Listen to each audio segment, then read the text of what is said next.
I'm McKinney Smith. In 2009, while going through a divorce, I decided to jump straight into entrepreneurship. In 2012, I lost my sister and asked myself, what legacy do I want to leave behind? Since then, I've become a serial entrepreneur, helping other women publish their books, produce their podcasts, and reach their big goals to walk in their greatness. I realized the importance of sharing our stories of resilience and how it can be another's guide to walk in a manner worthy of their calling. We are blessed to be a blessing, so get ready to be blessed with an inspiring testimony.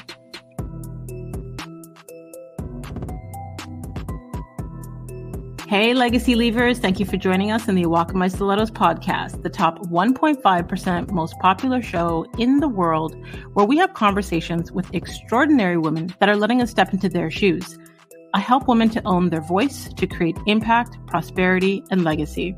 I get inspired when I see another woman succeeding, but what interests me more is her mindset and her backstory on how she got there. So today's guest is about to bless us with her testimony, and since you're already here, you may as well subscribe. Today we have Taylor Lindsay-Noel. She's a motivational speaker, disability advocate, council member of the Premier's Council of Equity of Opportunity, and owner of Cup of Tea, a luxury loose tea company. In 2008, when Taylor, an inspiring Olympic gymnast, suffered a devastating accident while in training that left her paralyzed and in a wheelchair, driven to overcome her challenges and transform her situation into something meaningful and extremely valuable to lives, she launched Cup of Tea in 2018 with the goal of providing the world's finest loose leaf organic teas. And in 2020, her company caught Oprah's attention, making it on her list of favorite things. So please welcome to the show, Taylor Lindsay-Noel. Hi, thank you so much for having me. Excited to be here. Thank you so much for agreeing to come on and share your story with us. Of course. So, first off, I want to start with where you were before you got to where you are presently. I love to get into the minds of our guests as an icebreaker question. And, because as kids, we have these vivid imaginations of who we want to be or what we want to do before society tries to limit us and put us into a box and tell us to be realistic. So I would love to know, what did you want to be when you were a little girl? When I was a little girl, I wanted to be a sports doctor.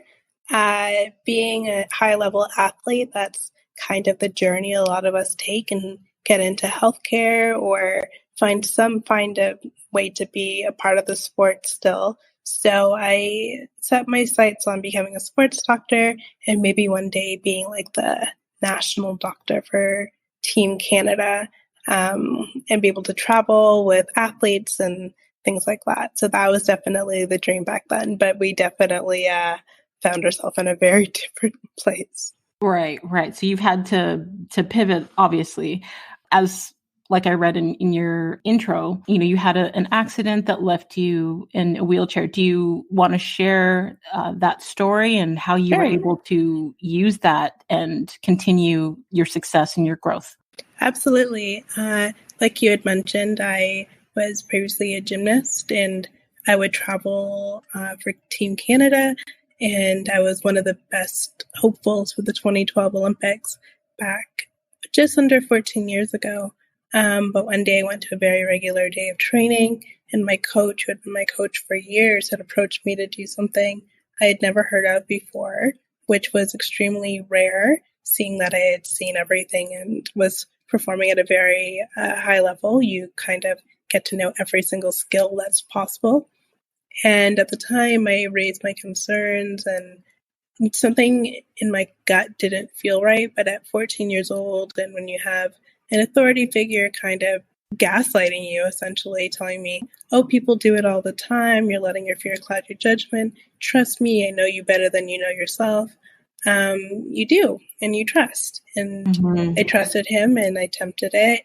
And the second time I attempted it, I landed headfirst, which resulted in me breaking my neck and instantly becoming paralyzed from the chest down. So ended pretty badly. As pretty much as bad as it can get. And from that day on, my life was forever different.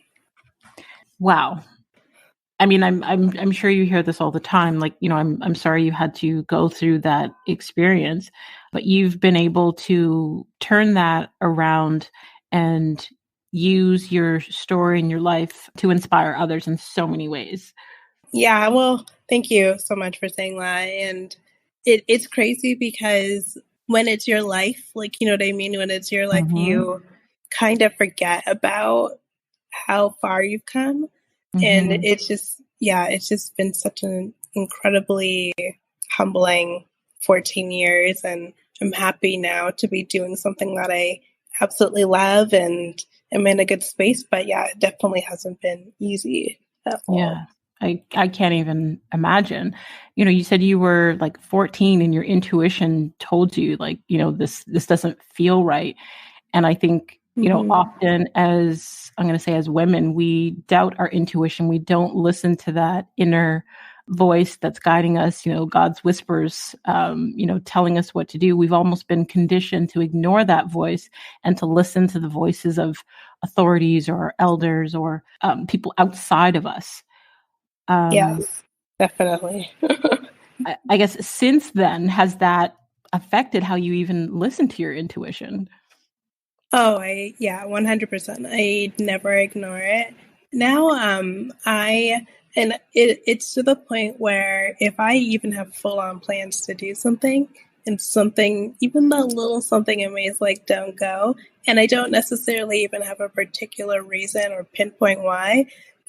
I just see it as the universe's protection of maybe I would have gotten into a car accident or like, and even sometimes when things don't work out, like you're en route to something and you're trying so hard and then all these barriers keep coming up. It's like, this is probably the universe or God protecting you for something, and just go with it.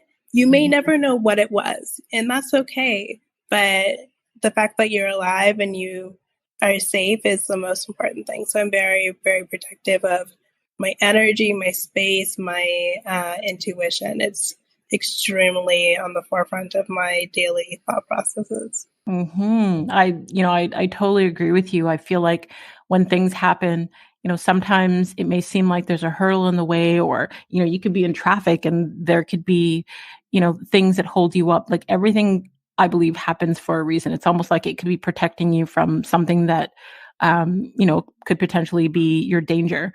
So it's Absolutely. being more about going with the flow, being in harmony with things rather than, forcing things. Absolutely. So I would love to hear how your journey with Cup of Tea began and what inspired that and where the business is today.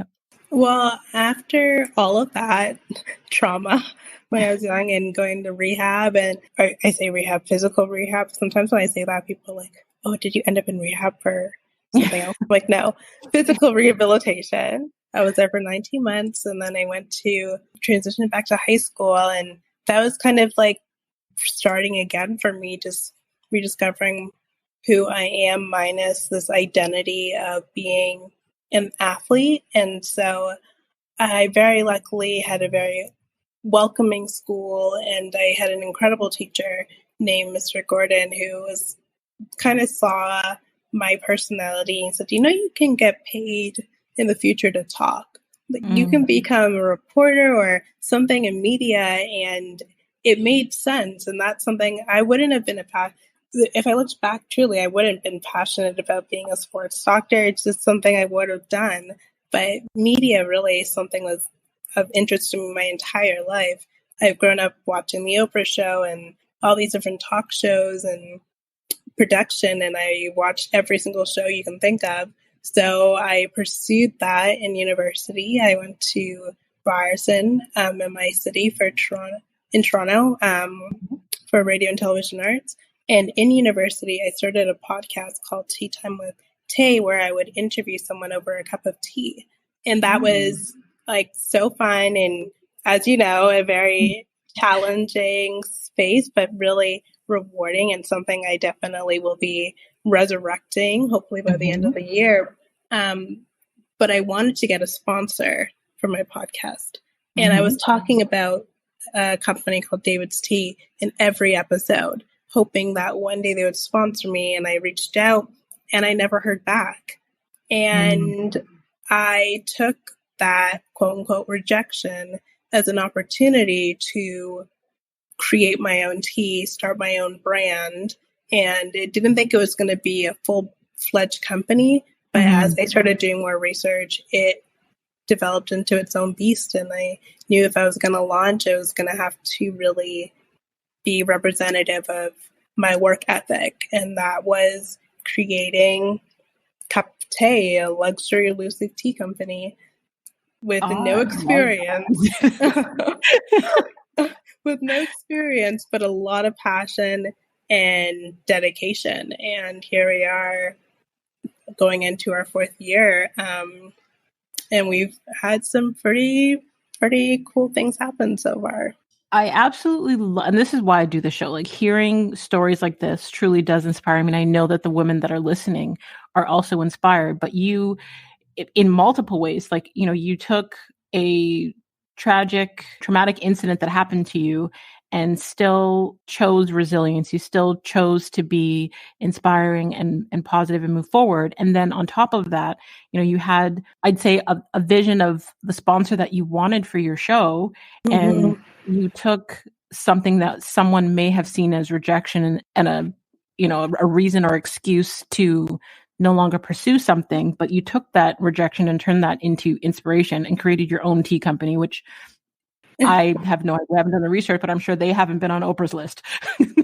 And no, they have not. They have not been on the list. And yeah, we made it onto Oprah's favorite things list just about 2 weeks shy. The Oprah's favorite things list that year went live on November 6, 2020. And our anniversary of our 2nd year was November 26th. So less than 2 years into the business, we had, you know, the holy grail stamp of approval. Like there's so many different, you know, awards or lists and things you can get on, but Oprah's favorite things is truly life-changing. And it still blows my mind because she's been such a major icon in my life, my entire life. The only magazine I've ever subscribed to, the talk show that I fell in love with first. When I wrote into university to get in, my university letter, admissions letter, said I wanted to be a hybrid of myself, Oprah, and Maya Angelou. And so it's just very surreal. Just the world works, the universe works in mysterious but amazing ways. Well, I wouldn't even call that mysterious because you manifested that. Like you've had Oprah in your mind. She's been there. That's true. That's, you know, that's so true. I guess I've been waiting. I waited actually 27-ish years to get there. So come on, Oprah. Sometimes we manifest things and don't even realize that we've done that. I know. I gotta be really careful with my thoughts. So, you know, what advice would you give to a woman that's listening right now that was just rejected from an opportunity or maybe a vision that they had their mind set on? Oh, rejection is just, you have to get, if you're pursuing anything, you're going to just need to get used to rejection, and used to it in the sense that it just means that opportunity wasn't for you. It doesn't mean that there isn't going to ever be another opportunity, but just this specific one wasn't for you, and that's okay. And that just means you're closer to the opportunity you're truly meant for. Whenever you have a rejection, you're just like, okay, I'm just one step closer to where I'm actually supposed to be. Like, this thing is no longer holding me back from where I'm truly supposed to be. And that's kind of how I approach things. I think I've mastered the art of pivoting whenever there's been so many different opportunities and pathways for my life and career. Like, again, I went to school for radio and television arts. I should be on my local news, but here I am owning a tea company. And I've used every skill from what I thought were rejections or missteps in my daily life now. Like, I handled all of the PR for Oprah's Favorite Things because I went to school for radio and television arts and felt comfortable working with media. I didn't have to hire anyone to manage me. I was able to do it by myself. And so these are all rejection or different directions in your path are just setting you up for what you're truly meant to be. And that's actually an exciting thing. Yes. And like, I want to further drill in that point because I feel like, whether it be the women that come to me for coaching or women that I speak to on a regular basis where it's almost like they fear rejection. They fear failure, not understanding that's a huge part of success. Like when someone, whether it be a person or company or what have you, when they say no, it doesn't mean never. It doesn't mean it's not for you. It may open up your mind or your awareness to, like in your situation where you created your own tea company. I've had women that have come on here and shared their story of being told no in other ways, and it forced them to either start their own product or service or create a community because they weren't accepted somewhere else. So sometimes people may hear no or, feel the no and shut down. But your story is a true example of why you should continue to explore the idea and the visions that you have for yourself and not give up on them. Absolutely. And that's what I like to say is like, no is not synonymous with never. Like, you know what I mean? It's not the same thing. This means something else is on the way. You're not done. Your story isn't done. It's just it's a comma, not a period, Yes, absolutely. Absolutely. So, okay. So how do you stay motivated? Well, one, I love what I do. I've loved tea. I'm a Caribbean background. So I grew up drinking tea and I really fell in love with tea more when I was in university. I started drinking Starbucks heavily and gained quite a bit of weight and got that at freshman 15 or 20. And I wanted to find a solution to cut down at least one area of calories. And for me, that was switching from caramel macchiatos 2 to 3 times a day to drinking tea and discovering that there's so many different flavor profiles than I was even exposed to. So that helped. Keeps me motivated because I'm excited to create. I get to create, and that is something I love doing as well, and branding and packaging and really trying to modernize an industry that's so old. I enjoy the challenge of going up against titans in the industry who've been doing the same thing for a long time. And I feel like we've really shaken up the industry in that way. And beyond being motivated, the things that keep me motivated is just the opportunity to create generational wealth. It's something that a lot of, I think, Black families and don't necessarily have as compared to the rest of society. And the opportunity for that is something that keeps me motivated because once we start thinking with that mindset, we are setting ourselves up for, and the generations that come up after us, for the life and opportunities that so many other people in this world get and don't even realize how important that is to their own success and their journey. So if I'm helping myself, but also helping people who come after me, and if they can be my loved ones, that's really, really, for me, a motivating factor. Yes, definitely. It's about legacy. It's legacy. Not just those that are connected to you, but, those that are like everyone that you touch along the way, and being able to inspire those that come after you. We all know representation matters. So in many different ways for yourself, 1, being a woman, 2, being a woman with a disability, 3, being a Black woman, like there's so many different layers to that. Absolutely. It's definitely not lost on me. I know that I touch several different demographics, and it's hard. It's hard for me to find other people who look like me or have had my journey. It's like we look for that representation, like you said, being a Black woman in business, but when you add that extra layer of disability, that pool of people I can turn to and be like, I understand you, is so small.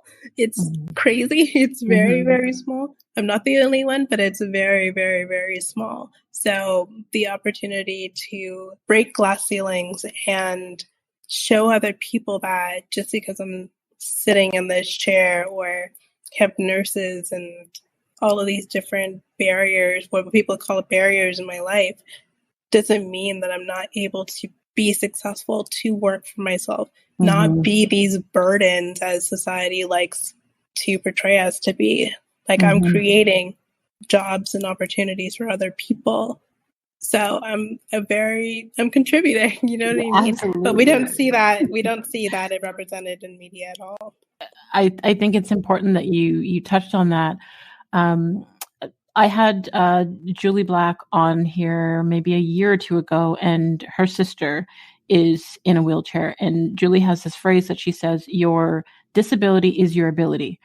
And, sometimes one person may look at someone with a disability and their assumption is that, that person can't or, is unable to, not realizing that that person may have many other strengths or qualities that they can surpass those, without a disability. And then sometimes it may be the thing that gets you like certain opportunities where, for example, Absolutely. For myself, I can use an example of like something simple. One being a Black woman. When I was doing my training to get certified, and there was about 130 coaches from around the world for Bob Proctor's company, and in the room there, I can count on one hand. So there was, I think it was 3 or 4 people of color in that room, and I was one of 2 women. And the fact that out of 130 people, I am one of 2 Black women. Some may have seen that as a disability, but in my case, that ended up being a opportunity for me because it was like almost everyone in the room wanted to have a conversation with me at some point during that week. Their questions or, in their mind, what made me so special? Like, and to me, I'm like, well, I spent the same amount of money you spent to be here, but to them, because they see a minority woman in a room with so many other people, that's just like a simple example. But I have other female friends who are coaches with other, I'm going to say, disabilities. Like, for example, there's one woman who she was born with, so both arms and both legs didn't develop. And Tracy has broken more records around the world than anybody I know for things that most people with all 4 limbs don't even understand fully how to win. Like, when it comes to boating competitions and mountain climbing and all of these things on top of being a motivational speaker. Yeah. It's insane because, like you said, people see it as a hindrance, and don't get me wrong, it's not easy, but I also recognize that I have been placed and had opportunities because of that. And whenever I do have a platform that I'm able to capitalize on, I make it a point to also try to be that person to open the door for someone else after me. And because I'm like, if I get the opportunity to be in this room that maybe I wouldn't have been invited into otherwise, this is my chance to open up that door for someone else after. And this is not something that we should feel guilty about or feel like it's a handout or given to us, because that's these quote unquote handouts is what's been happening to other populations for generations. Yep. So it's like, this is our first time when we feel uncomfortable being accepted or welcomed into a space that we weren't before. It's like, no, I deserve to be here. And since I'm here, like, I am woman, hear me roar. And also, here are 5 other people who are just as incredible as me, who you guys should really bring in here too. And it's like the only way to help progress society is to be comfortable being uncomfortable in rooms of opportunity, being a voice for others once you have that seat at the table, because you never know when you're going to get it again. Yes, I 1000% agree. A huge part of my brand and my mission is about amplifying the voices of other women. And there have been many times where I either felt I didn't have a voice or I was in a room and I was silenced. And that's part of the reason why I chose to create my own platform, because now I can highlight all the women that I want to highlight, or the women that I resonate with, or women that may not have ever had opportunities to be on other platforms.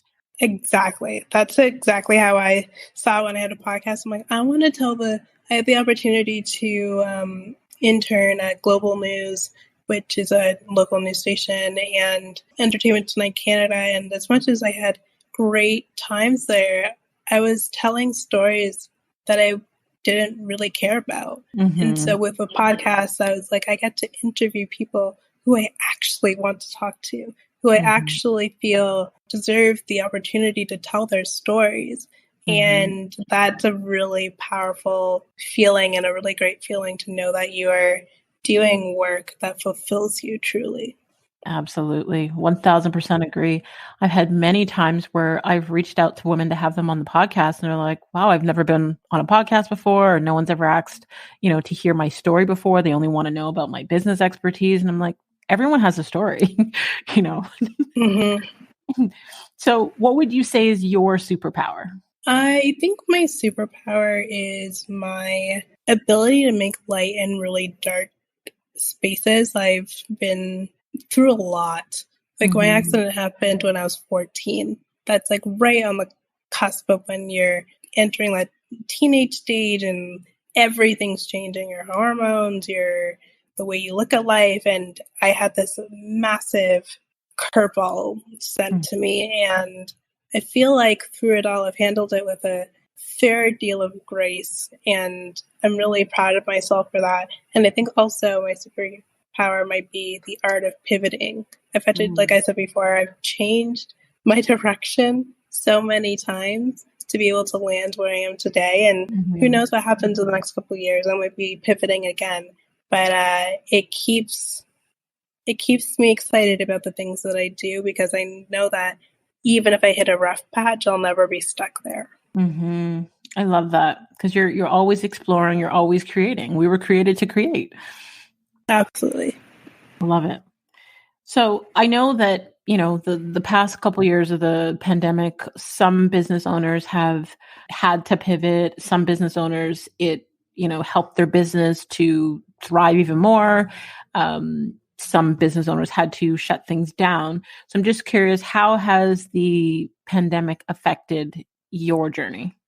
In a way, it helped because people get used to their creature comforts, right? Before the pandemic, everybody was going into work. You would stop by your local coffee shop on your way to work, your tea store, wherever you're going. And when the pandemic hit, people were forced to find online solutions. And some of my biggest competitors had always had a purely retail-centered focus. And here comes the pandemic where people are looking online for tea. And I already had this infrastructure of a great website, appealing photography, all set up, focusing on delivering your products to your home. So that was a help. Obviously, being on Oprah's favorite things list in 2020 was a massive help. And after that opportunity, I found myself in a position looking at commercial real estate and saying, okay, commercial real estate prices are the lowest they have ever been right now, because nobody wants to be in retail. But I was aware that even though e-commerce has taken a really big jump in the percentage of people shopping online, one day we're going back to shopping at least in part in store. And I started looking at commercial real estate and found a property at a price it should not have been on, in a really great area, and decided to purchase it. And this summer I'll be opening my first brick and mortar location, and I'm terrified but so excited. Congrats. At the same time. That is very exciting. That is super, super exciting. Like you said, because of the pandemic, so many people were having to shift and learn the online space, but you already mastered that. So now having the opportunity as things reopen to have your brick and mortar, I'm excited. I would love to know where, I guess, what area, so we know where are we visiting? Where are we going to? It's going to be in North York. Well, I guess it's considered North York. Dufferin and Lawrence in the city of Toronto. It's very close for people who don't know what that is. It's really close to one of our biggest malls, Yorkdale Mall. Very close to there. And it's going to be a space where people can shop our teas and all of our products in store, and also grab and go with tea and cupcakes and different little things. So I'm super excited about it. And It wouldn't have been an opportunity I would have had before the pandemic. So I feel really blessed. That is amazing. And we will definitely be celebrating and cheering for you. And when you open up, we're going to come by and buy some tea. Yes, please. So before we go to the final segment of the show, I want you to tell people where they can stay connected with you online to get more updates about the new store launch and all of your products. Well, you can find me. My best way to reach me personally is at Taylor LN. That's L as in Lindsay, N as in Noel, on Instagram, Twitter, all of those places. It's all the same. And my company is Cup of Tay, spelled CUPOFTE. And you can find us at cupoftay.com or cupoftay.ca if you're in Canada. And on Instagram at Cup of Tay Shop, CUPOFTE Shop. Awesome. So I will definitely have all of the links to connect with you in the detailed section of the episode, so they don't have to search too far. They can just click and connect with you directly. Fabulous. Okay. So for the final segment of the show, I call it Her Walk and Her Wisdom. Let's just say it's kind of like a rapid fire, but it could be a little slower if I ask you to unpack. So sure, of course. Your answers to either one word, one sentence, whatever comes to mind. Okay, let's do it. All right. Let's start with, what's been the biggest surprise you've had in the last few months? Wow. The biggest surprise I've had in the last few months was getting the opportunity to work with the NBA. Awesome. That's exciting. Thank you. So I know that you have a tea collection exciting with the NBA right now. Do you want to talk about that quickly? Sure. We had the opportunity come up. The NBA reached out and they wanted to, for celebrating their 75th anniversary, release limited edition products with local businesses or smaller businesses, and we were chosen as one. So we created the NBA 75th anniversary tea starter kit, which is available on our website. That is super, super dope. That's exciting. Okay, next question. What keeps you up at night? My anxiety. As I'm laughing about it. Laugh with pain. I can laugh with you because I have anxiety as well. Yeah, it sucks. It really does. I suffer from anxiety, unfortunately. I think a lot of entrepreneurs do. I'm a chronic overthinker, constantly worrying about God knows what. So that definitely keeps me up at night. It's something I'm working on. And that's why I'm a strong advocate for mental health awareness. And my company also donates to mental health awareness because it's something that does also affect me. I love it. Back in, I'm going to say 2006, maybe, I was diagnosed with anxiety, and I had refused to accept that diagnosis at the time. In the Black community, any form of diagnosis of mental health is like considered a no-no.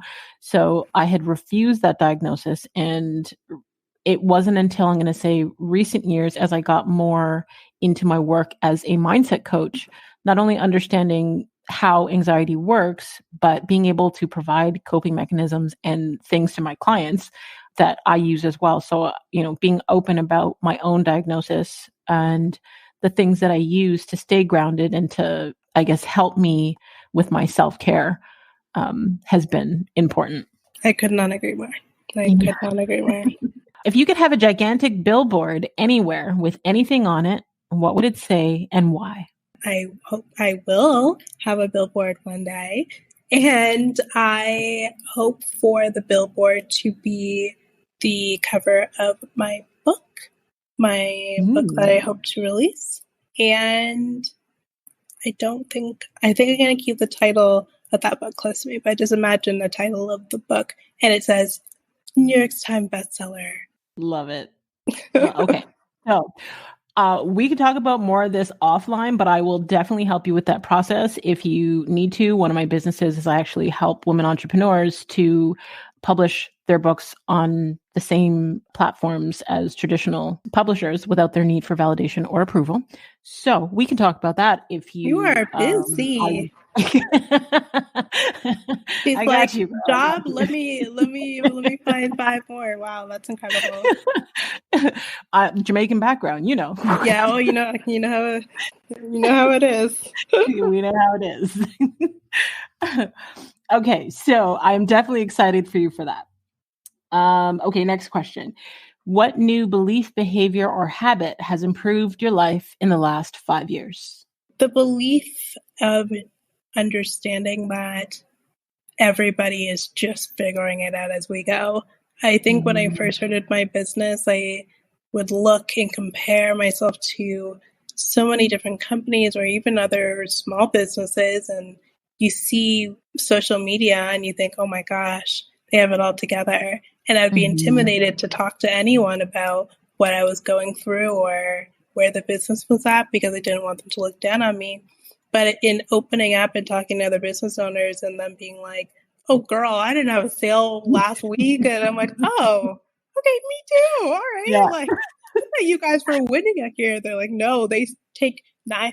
I'm like, you got into retail. They're like, yeah, they take 90% of my profits. I'm like, oh, okay. All right. And just having those open conversations and realizing that everyone's just figuring it out.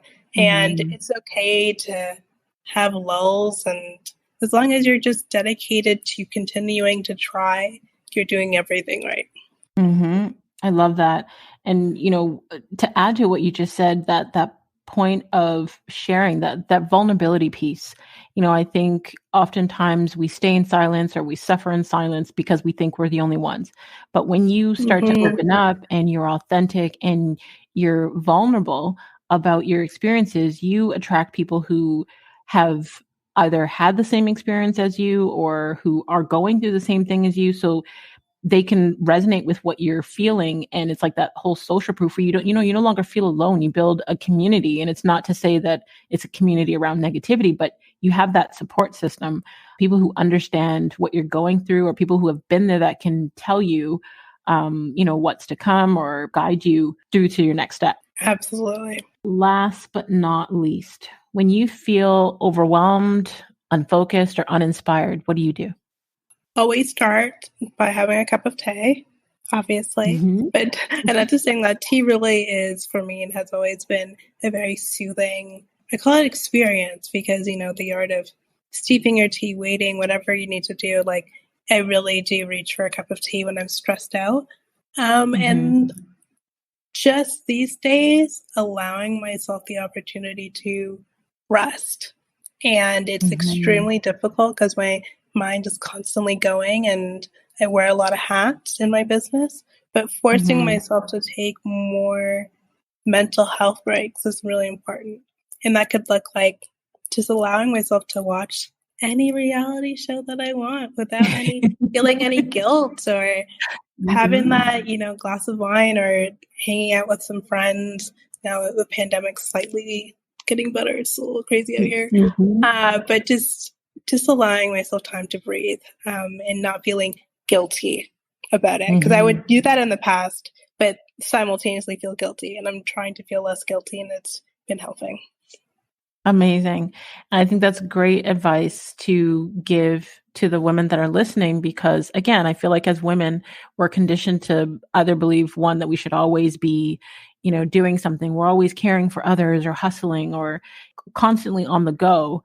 But we do need rest. We do need to experience joy and to explore. And those things are also vital to our success in our business, because if we don't feel joy and we don't have that, I'm going to say, I don't want to use the word balance. Let's say harmony.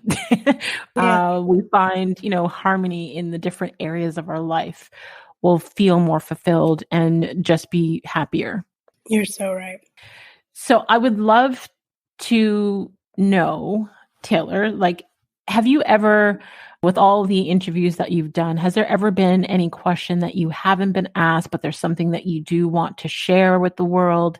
Anything about your story that you feel that people don't know that you do want them to know, or maybe a side that they don't get to see? I guess maybe the side of me that people don't get to see is just how, and I don't know how to prove that right now, but just how goofy I am. I think sometimes I've gotten so into this professional role of I'm the entrepreneur, but I'm also just like that silly girl.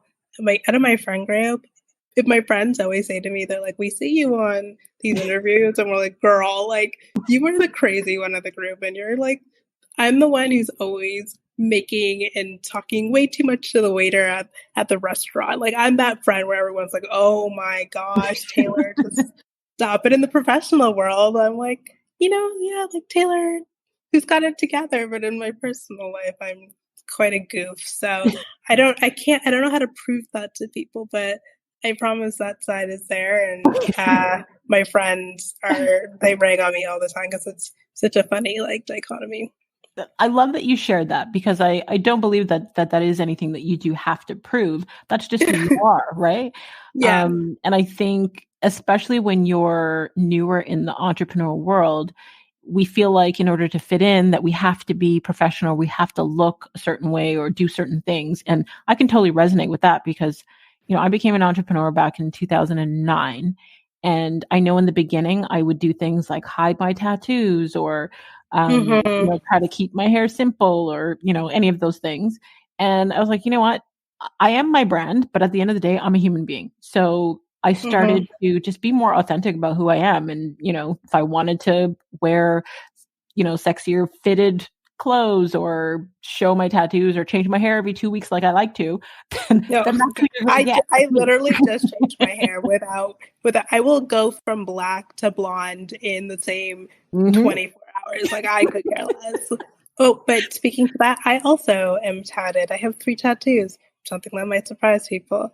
And the first one I got when I was 16. So I love it. I got 2 sides, but I really am authentic. This is also authentically me. I don't want to say that I'm fake. This is me, but there are many sides to me that I don't think people get to see. I love that you shared that because, like I said, people may have a perception of someone when they see them on social or see them online and then not understand there's a human being behind that. And this is a part of why I love doing this podcast is we get to know the person behind their social media or their online presence and get to know that they're actually real people that we can resonate with. Like, they have the same likes and dislikes as we do. They have the same fears that we do. They love tattoos like we do. You hear parts of their story, you're like, I can completely resonate. Like, even when you were speaking earlier about your love for tea coming from your Caribbean background, some people don't understand. When you grow up in Caribbean household, your kids start drinking like peppermint tea from their yeah, literally. Like, my mom would always say, you can't start the day without something hot in your system. Like, I just want juice. She's like, no. Okay. Exactly. See, so we can resonate. So anyone who's listening with Caribbean background, like right now we have a huge Caribbean audience, and for some reason it's been growing in Trinidad and Tobago. And that's awesome. It's hey, I'm half Trini. Oh, see, there you go. See, let's relate. Let me clarify. I am born in Canada, but I am half Jamaican and half Trini. So so you're the same mix as my daughters. So my daughters are half Jamaican, half Trini, and the best of both worlds. The best of both worlds, yes. So this is why I love to do this and to hear your stories and get to know you. And for the listeners and people, potential clients and customers to realize that you're a real human being that is just like them and that they should go out and support your business because you're absolutely fabulous. Oh, well, thank you so much. And I appreciate you taking the time and allowing me the space to tell my story to your audience. Well, thank you. Shout out to my Jamaican and Trinis especially. Yes, absolutely. Thank you so much, Taylor, for taking the time to join us and for sharing your story with us and all of your gems and your lessons. I know I've definitely learned a lot today, and I know that the women that are listening will gain so much value from this. So thank you so much. It's my pleasure. Thank you. And to all of you legacy leavers out there, until next time, subscribe on all platforms. And don't forget to rate the show and leave us a review on Apple Podcasts. And I just want to thank each and every one of you that continues to listen each week, that helped us rank globally in the top 1.5% of most popular shows out of over 2.8 million podcasts. Wow. If you enjoyed today's show and you can think of, I'm going to challenge you to 5 women that you can share this episode with. Feel free to screenshot this week's episode and you can tag us on Instagram. You can tag Taylor at TaylorLN or at Cup of Tea Shop. And you can tag myself at The Real McKinney Smith and continue to walk in greatness in your stilettos in a manner worthy of your calling.